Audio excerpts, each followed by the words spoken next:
So, Jules, what is the one thing or a couple things that you're most proud of about your journey of life after prison?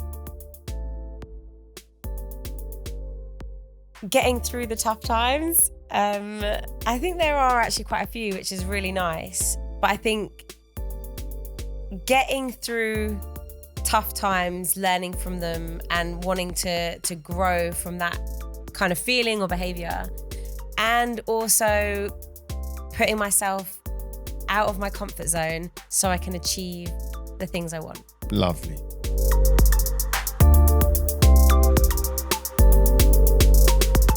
Welcome back to Life After Prison with Zak and Jules. I was going to say Jules and Zak then. And today's episode is all about journeys. Our journeys, your journeys, life after prison journeys, and what it all looks like. And of course, this is the time of year where naturally we think about, well, we reflect, and we're coming into January and we've been thinking a lot about our own journeys. Yeah. And how everyone's journey is so unique and so different. Good, bad. Twists and turns, ups and downs. Struggling, Yeah. thriving, Yeah. or just generally trying to adapt and see how life is for you out here. Yeah. Let's start with the journey of leaving prison. It's a journey going in prison. It's Yeah. a journey leaving prison. Yeah. And then it's a journey after, like, Yeah. that's all kind of done. That's the real journey. Yeah. The real journey is once you're actually released and you start life again.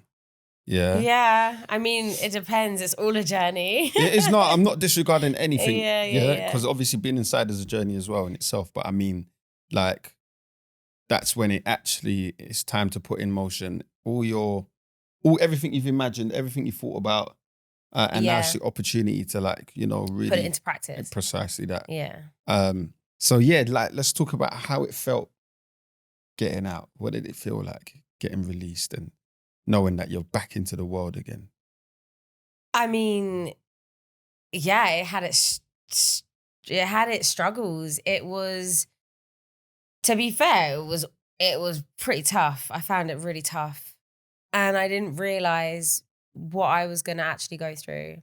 It had its ups, definitely. Yeah. And a lot of excitement and a lot of things that I started ticking off a list. A list for me was I had loads of things that I wanted to do. Yeah. And there's still things I haven't even done. Okay, how did you put this list together? Talk to me through this list. The list started probably till mid to the end of my sentence. Okay. I can't even remember whether there was a few different actual lists where I wrote things down. Okay. But a lot of mental lists of, like, oh, okay, I want to do that, or I want to do that, or I want to try that, or it got overwhelming. And then when I got out, there was a new list. Oh. So I had, like, too much going on in the head, too much going on in the brain. And I think it was just like overload. Okay. And I didn't expect to feel so overloaded, which I think then spiraled into, like, struggle. No, that's fair. Just overloading. Was there anything else that you planned in prison or did in prison that you carried out? You know what, yeah? On the outside? No. What I did have though, yeah, is once I got released, yeah, I had, like, okay, let me try and phrase it this way, yeah? There was nothing you could do to put me in a bad mood. When you were released? When I got released. I had some energy that, like, lasted about 6 months, yeah? Okay. That everything was positive, everything was achievable, every day's a good day, rain, snow, shine, flat tire, whatever, it's still a good day. Yeah, because it wasn't as bad as what? Because it's not as bad as being having your freedom taken away. Exactly. Yeah. So I was buzzing, and that energy allowed me to, one, be positive. It allowed me to try new things. But I got released, and then like 3-4 weeks later it was lockdown. So it was a bit challenging. But still positive. I was still happy. That gave me time to breathe. It gave me time to make a new list. You know what I'm saying? Of things that I wanted to do. So you had a list, yeah? Well, no, I didn't, but I had mental notes of things I wanted to do. You know, I wanted to go to certain places. I wanted to do certain activities. I wanted to try certain food. Like what? I wanted to, yeah, this is going to sound, I wanted to go on every ride at Alton Towers. Okay. You know what I'm saying? Interesting. Complete Alton Towers. I did that like 3 Did you years do it? later. 3 years later. Okay. With the man them, with my boys, you know what I'm saying? That was cool. Tried different food. Yeah. Yeah. Like I thought, let me try and be sophisticated and try sushi and that. I never tried sushi before. Don't. Yeah. I'm not a fan. Oh, I thought you said you never tried it. I never yet. tried it before. But I tried it. Yeah. And I was like, it's not for me. It's not for me. Yeah. Do you know what? I started writing down every time I was on the phone to my family. Yeah. On the blue phone, and they were somewhere. I was like, it's adding to the list. I got to go there. Okay. Like, because I had FOMO. Yeah. I was like, oh, I've got to try this. Okay. I got to do it. Half of them haven't even been done because I don't even know if they actually made the list. I think that's why it's so overwhelming because even if you don't write them down and you want to go and do them, mentally somewhere I was like, oh, I missed out on that one. It got to the point where I got out and I just felt like I'd missed out. And it's just ridiculous, isn't there? Because you can't, it's not ridiculous, but you can't physically do absolutely everything in life. There's too many things. Did anyone give you any ideas while you were in there, like of things to do and try? No, but you know what I kept hearing? People wanting McDonald's when they go out. First thing I'm going to do is have a McDonald's. And I was like, really? Seriously? Fair. No, that's fair. To each their own. Look, each their own. 100%. What was the one thing I heard? What was the one thing that everyone was talking about? I'm trying to think what was consistent. People were just talking about traveling. That was one thing. That was massive. That was big, on my list. Yeah. Traveling was really big. Obviously, post license. And I definitely achieved some of those that I wanted to go. Same. Still more places to hit up. But 100%. Traveling was definitely on the list. Like different experiences. Always is, isn't it? I think it opens up your mind as well when you're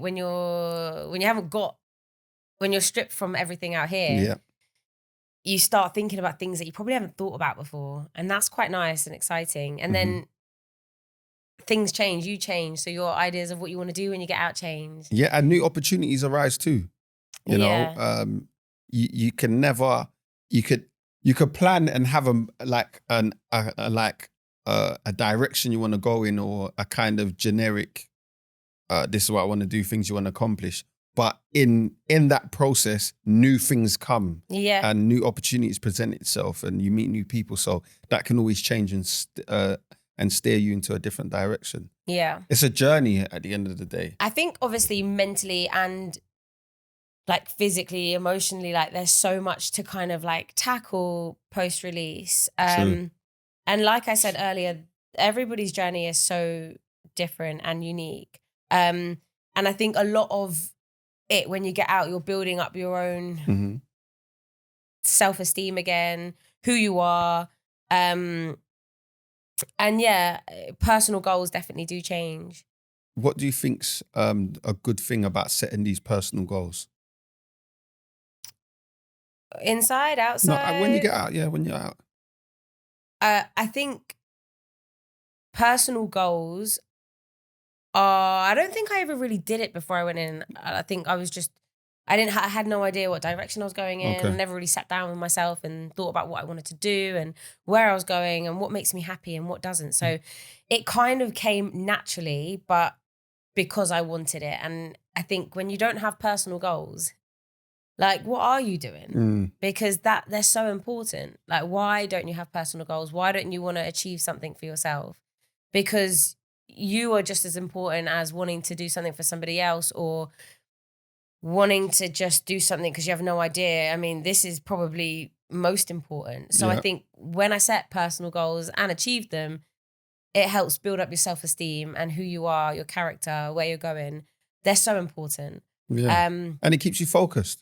And then they mean something to you. Yeah. So you're naturally going to be happy afterwards. Yeah. Keeps you focused, keeps you driven, and it keeps you on track of where you're going. And then once you've achieved it, you get next one. Yeah, next one. And you keep going. And your whole life, you should be doing that. That's right. I just can't believe I never did that before I went in. Really. Yeah, but that also... really understood it. But that also shows that you was on a journey of personal growth too. Yeah. Do you get what I mean? And everyone is always at a different place. Yeah. But what I think is also good, to do is to meet someone where they're at. Do you get what I mean? Like accept someone for where they're at, meet them at this point, and share some of your own knowledge and experience with them, and then hopefully you help them move to the next stage too. Talking about moving on to the next stage, yeah. Have you ever heard about prison like superstitions and rituals, like especially when it comes to release? Well, yeah. Yeah. What are the ones you've heard? Superstitions, like when you're inside, like don't carve your name there you go anywhere, otherwise, or graffiti it. And I used to see so many of them. Trust and sometimes me. When you're bored, you really want to go and do something, but I didn't. Okay, never did anymore. Obviously, I've heard of never like bring anything out of prison. You heard of that as well? But yeah, I did. Okay. Yeah. I did do that. And obviously don't cross off your calendar. That's not really calendar one, yeah? That's not really a superstition, but it is. That's the general ones that I've heard too. You know what I'm saying? Don't write your name. Don't look back. Is it? Don't look back when you leave prison. Okay. Have you not heard that? Nah. Don't turn around when you leave prison. Have you not heard I've done that every single time. Yeah. Looking back at what I'm leaving. Wait. Bye. Wait. I remember actually when I was leaving. Yeah. I had to look. I think I looked back, and then when I got in the car, I was like, I would have loved to be in that car. I think I said to my family in the car, like, guys, we can't look back. We can't look back. Okay, cool. Okay, cool. Not bad. Okay, you stuck it. I think. I think I looked back once. Yeah. But after I did that one time, then I was like, okay, fair. Well, I say this because one of our colleagues at National Prison Radio were having these discussions with the guys that work on the radio, and they were like, you know, they heard one person was like, yeah, you got to take all your stuff. Someone was like, nope, you got to leave everything. So what we're gonna do is we're gonna hear from Mo and Bill, who have been released, and they both have opposing views on these superstitions. Okay. So let's hear from Mo and Bill. So as it was coming to the end of my sentence, I had like a ritual or sort of a superstition over leaving my possessions in the jail. As to me, I just felt like it was an omen. So I was kind of leaving a part of myself in jail. And where I was ready to not come back to jail and do that same life anymore, I wanted to make sure that all of my stuff that was in the jail was taken out in order for me to then kind of move on and not feel like there was going to be anything or a part of me that could be bringing me back to jail. I mean, fair enough. I get it.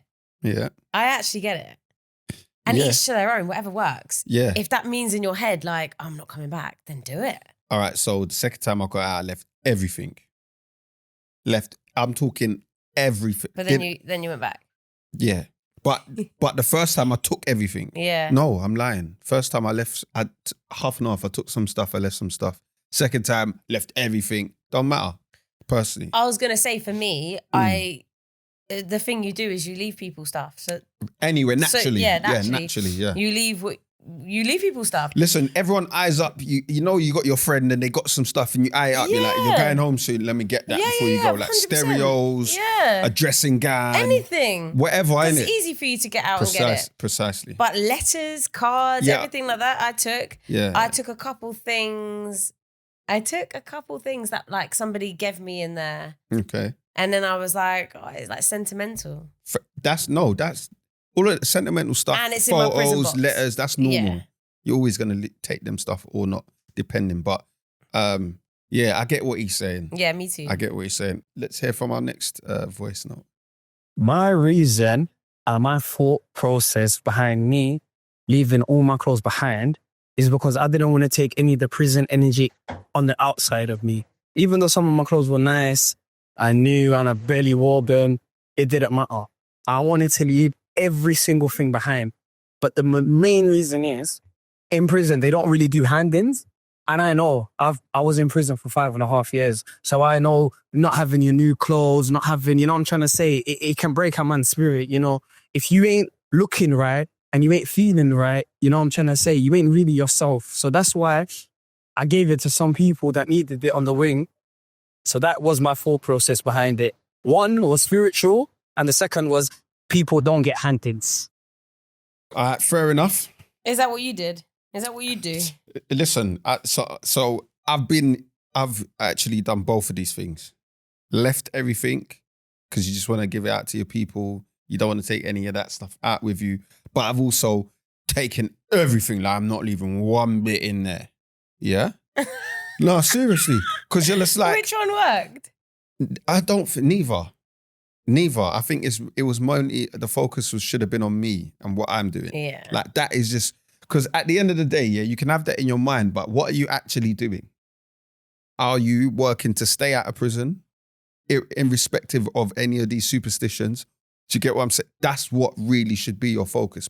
That's from my perspective. But I think it comes into like a faith and like a belief in something, you know? Like I don't know.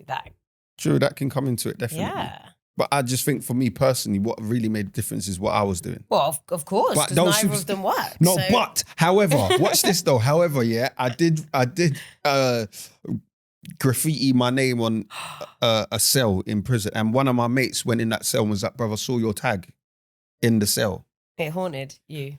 Well, he came back to report that, so I don't know why it's still there. Paint it. Please. Hopefully, it's painted over. You carved it in. Why'd you carve it? I didn't carve it. It's a marker. Okay. Why'd you do it? I don't know. You just tag your name. There was bare names. Like, so I thought, let me add my name in. I was here. You know them ones there. So yeah, I don't know if that has any effect. No, but I think you're right in saying it matters what you actually do.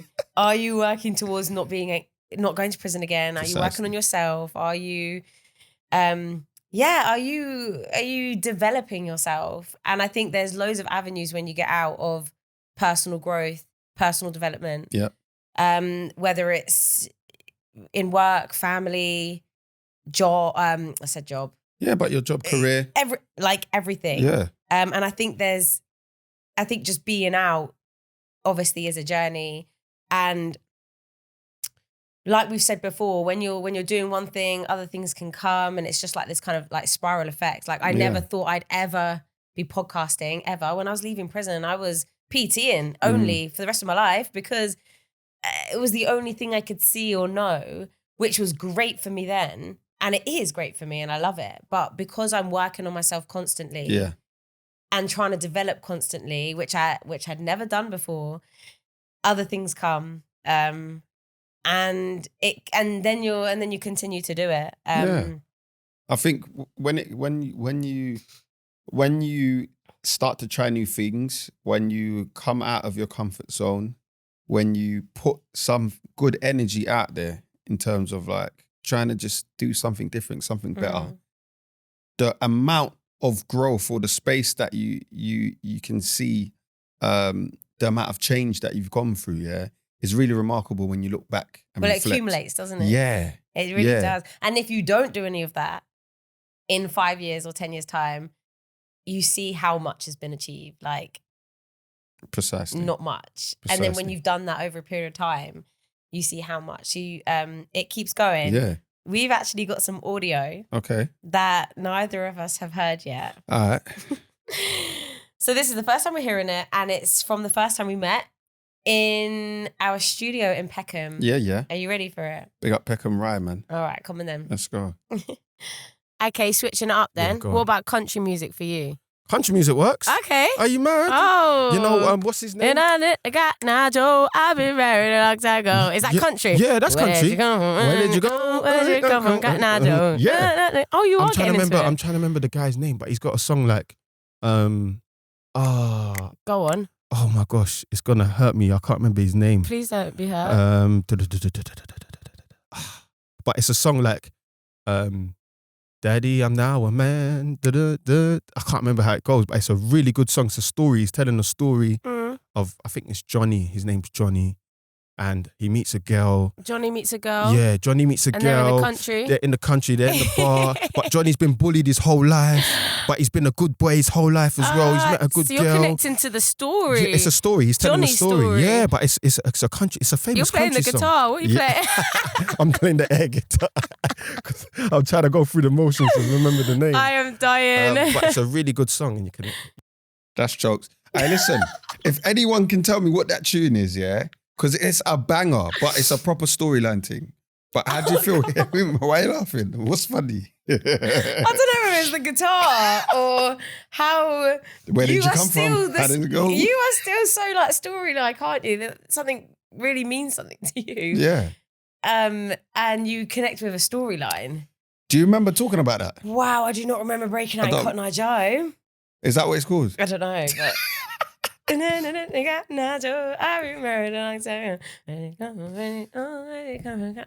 Don't egg me on. Why? That was good. That was good. I want everyone else to do their version and send it in. Oh my gosh, I don't remember that. But I don't remember talking about that. So that's jokes. Oh, that was ages ago. How long was that? 2.5 years ago? No, yeah, nearly 3. Nearly 3 years ago. Anyway, do we have another clip? Let's go, producer Beth. That journey that I've gone through has got me here. Yeah. You know, so I don't know where I would have been if I didn't go on that journey. But I think what you said is really important. Is that you don't have to you don't have to live every single experience to find out the result of it. Exactly. So I think that's beautiful. Let's just focus on that gem there. Don't say that again. Say that again for me. What did I say? So you don't always have to go through something or do something to understand the experience. Wow. Yeah, you don't. That's a gem right there.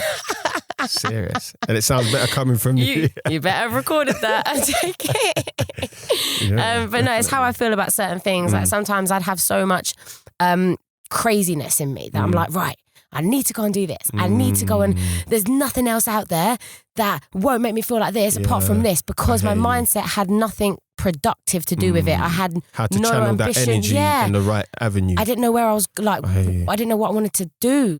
Talking about journeys, look at that. That's poignant, isn't it? That's quite prominent. I'm still the same. Still loads of crazy energy. You still make me repeat things. Yeah. When they're gems. You said, did you hear that? You said that was a gem. It was. You haven't said that to me in a while. Maybe you need to come on some more gems. Am I not? No, but you know what? That listen, that just goes to show, that we've come a long way, innit? That was our first interaction. That wasn't even when we had these jobs. Yeah. That was before. Was it? No, that was before. That wasn't even when we had those jobs. Come a long way, mate. That's when you came out and you were like, oh, yeah, this is good. We're good. Yeah. We sound good. Yeah. Oh, that was, thanks for that. Innit? Big up yourself, producer Beth, taking us back to those moments.